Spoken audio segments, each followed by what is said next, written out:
Hey, it's Dr. Thornell. I wanted to talk to you today about a subject that's very, very important. It's something that people are really familiar with, but they're not familiar with it in the way that I'm about to explain it to you.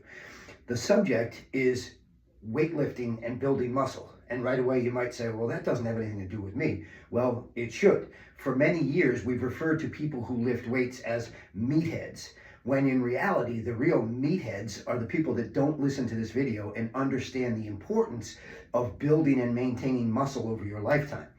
Simply having increased muscle mass will increase your longevity, which means it's going to help you live a longer, healthier life. It improves your metabolic health. It improves your ability to control glucose within your body, which is massive. It improves your inflammation levels within your body, which is massive. It improves your mobility and your ability to simply stay active throughout your lifetime and not have to worry about falls and injuries quite so much, which then gives you better independence as you age. All of those are huge for an aging population. In addition, when I mentioned glucose control, muscle is a place where sugar can be stored instead of in your blood. When it's in your muscle, it's not a damaging thing. When it's in your blood, it's a very damaging thing. We develop type 2 diabetes. We have losses of fingers and toes and entire lower limbs and that sort of thing, in addition to all the organ damage that's caused by diabetes. So by maintaining muscle mass, we're able to regulate blood sugar better. We have more places to store it outside of the blood. And another thing that glucose is being linked to now is your cognitive abilities. People who have dementia and Alzheimer's, that's now being called type 3 diabetes because it has to do with blood that's too loaded up with sugar and inflammation in the brain itself.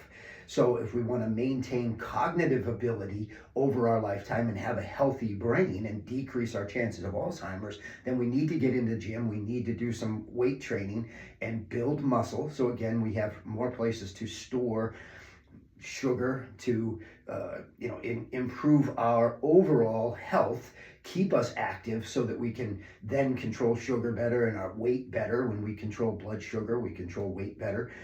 When we control cortisol, which is another major thing that happens when we're working out, we decrease our cortisol levels, which allows us to decrease the stress in our body. Cortisol is a stress hormone that causes our excess calories to be stored as fat, which is a horrible thing for longevity, where obviously if we're constantly putting on weight instead of putting on muscle, if we're putting on fat, that's a very unhealthy thing, just the opposite of putting on muscle.